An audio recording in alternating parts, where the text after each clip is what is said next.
Olá, galerinha, tudo bem?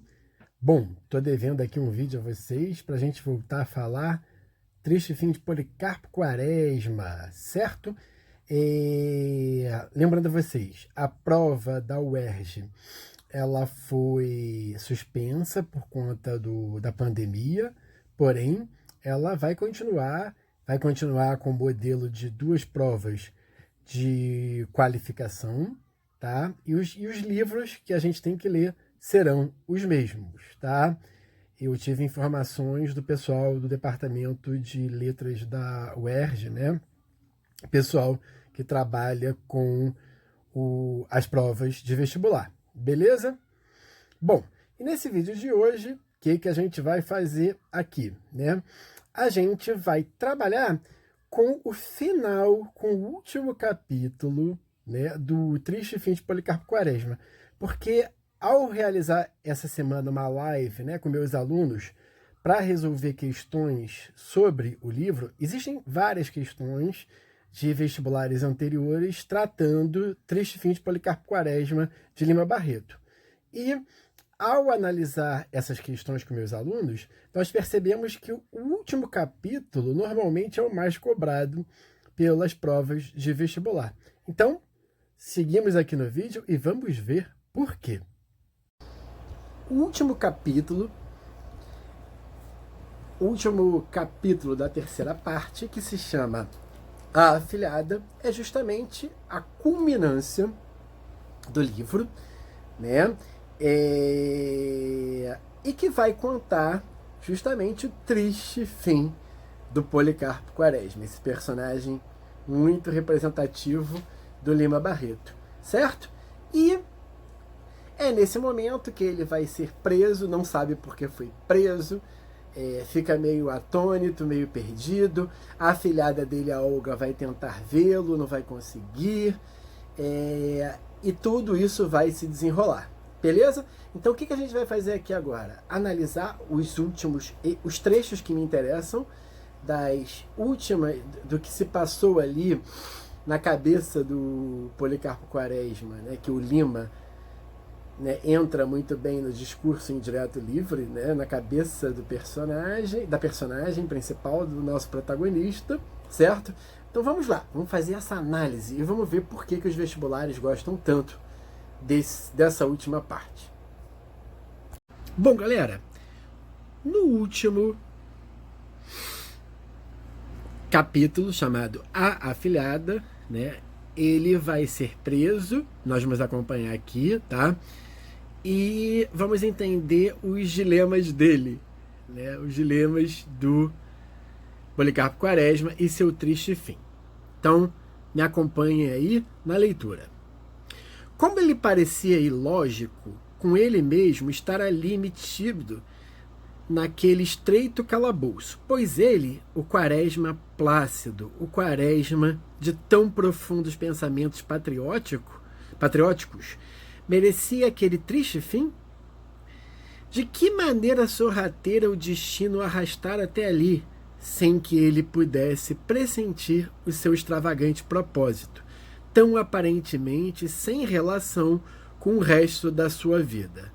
Teria sido ele, com os seus atos passados, com as suas ações encadeadas no tempo, que fizera com que aquele velho Deus docilmente o trouxesse até a execução de tal desígnio?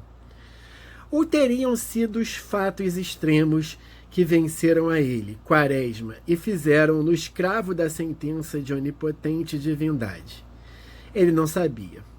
E quando teimava em pensar, as duas coisas se baralhavam, se emaranhavam, e a conclusão certa e exata lhe fugia. Então nós temos aqui, né, alguém no final da sua vida, né, e sempre se perguntando a Deus, né, a uma figura superior, o que ele teria feito de errado, né, e por que o desejo de tal Deus, né,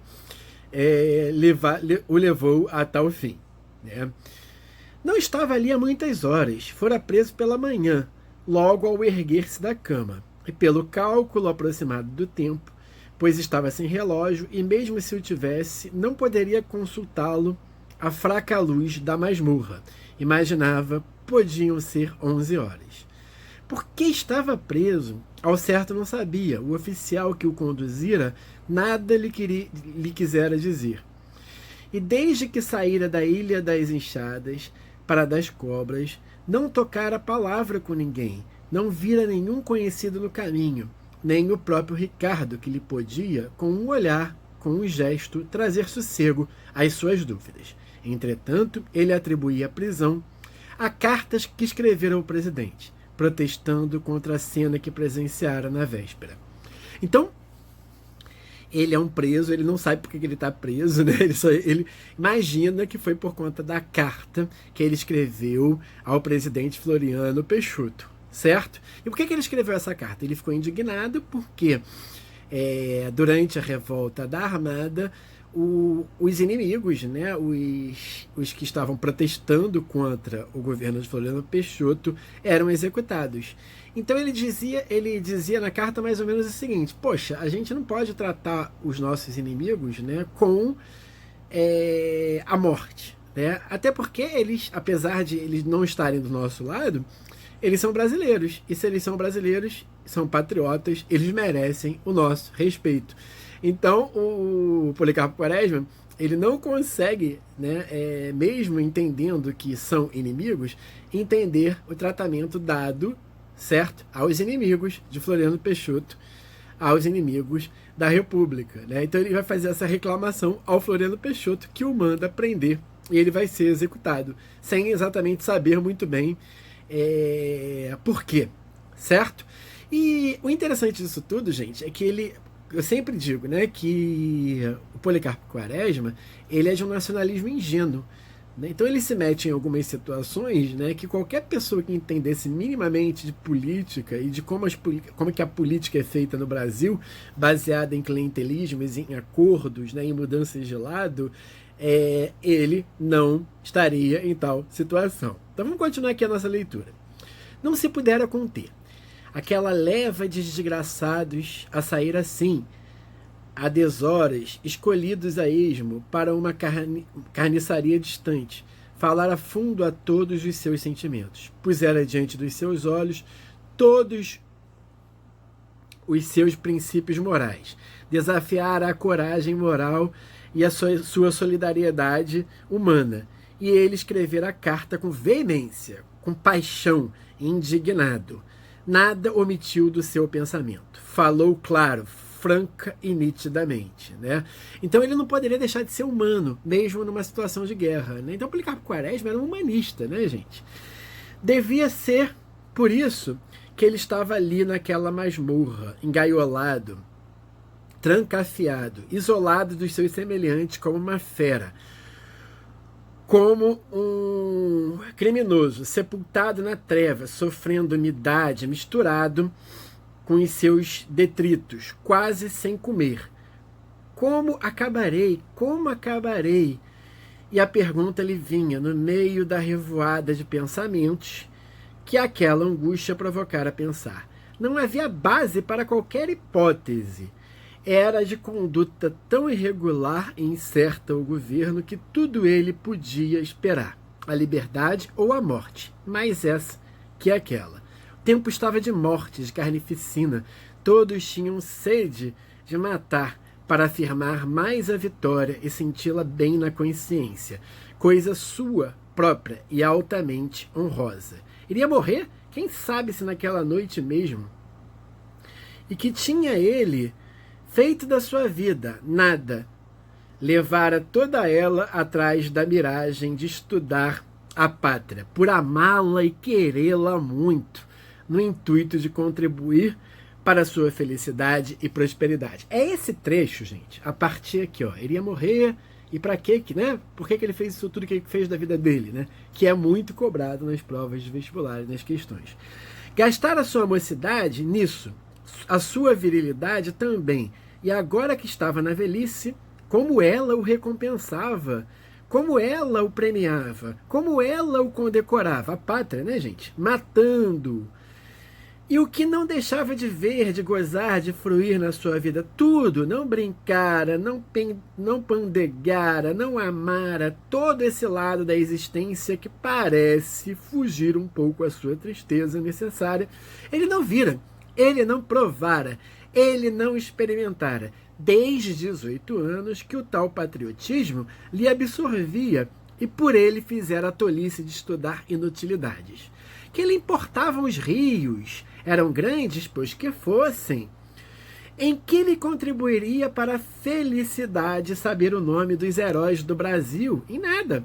O importante é que ele tivesse sido feliz. Foi? Não. Lembrou-se das suas coisas de tupi, do folclore, das suas tentativas agrícolas. Restava disso tudo, em sua alma, uma satisfação? Nenhuma. Nenhuma. O tupi encontrou a incredulidade geral, o riso, a mofa, o escárnio, e o levou à loucura. Uma decepção. E a agricultura? Nada. As terras não eram ferazes e ela não era fácil, como diziam os livros. Outra decepção.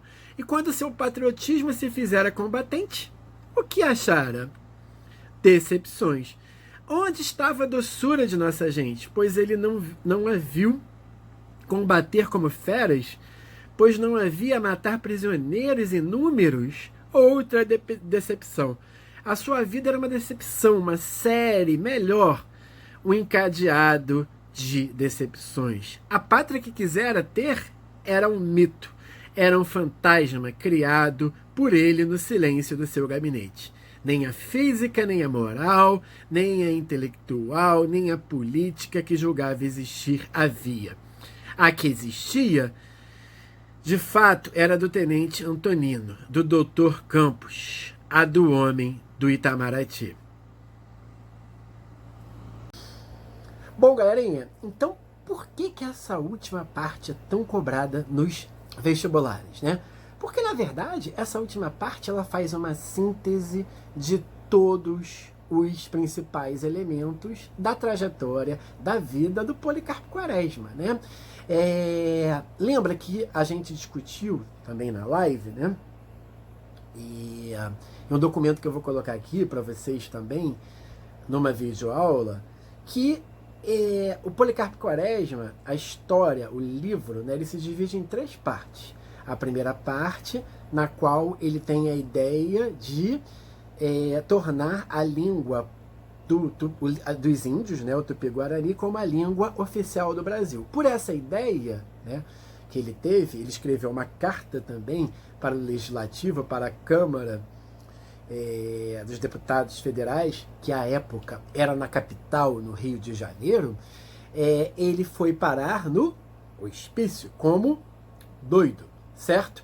A segunda parte do livro conta a ideia que ele teve de transformar o Brasil por meio da agricultura.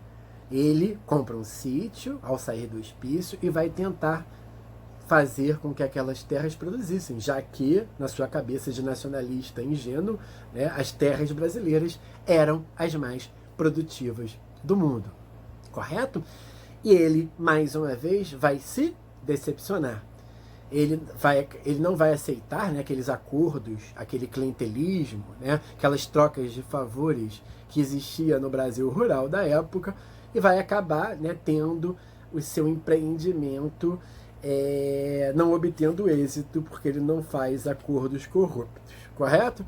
E a terceira parte do livro, na qual ele vai participar da revolta da Armada, ao lado, né, defendendo o presidente Floriano Peixoto, e ele vai acabar se decepcionando com a guerra, com a política e com a falta de humanidade que se tinha para com os inimigos, e com a morte dele na Ilha das Cobras. E ele vai escrever uma carta para Floriano Peixoto e vai acabar preso, e vai acabar fuzilado, e vai acabar decepcionado. Acho que pro nosso Policarpo Quaresma, a decepção que ele tem de amor para com a pátria é pior do que a decepção que ele tem com a própria morte, né? Porque ele amara a pátria acima de tudo. Ele deixou de casar, ele deixou de viver, né? Cabe lembrar que o Policarpo Quaresma era contra o casamento, assim como o Lima Barreto, né? Policarpo Quaresma acreditava que o casamento, ter uma paixão, ter uma esposa, né, ter um amor, atrapalharia o patriotismo dele, que ele teria que viver intensamente para a pátria.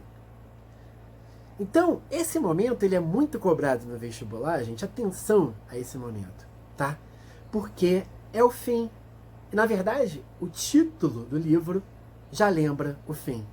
Triste fim de Policarpo Quaresma. E toda a trajetória, toda a biografia do Quaresma leva para esse fim triste, para esse fim de decepção amorosa com a pátria. Correto?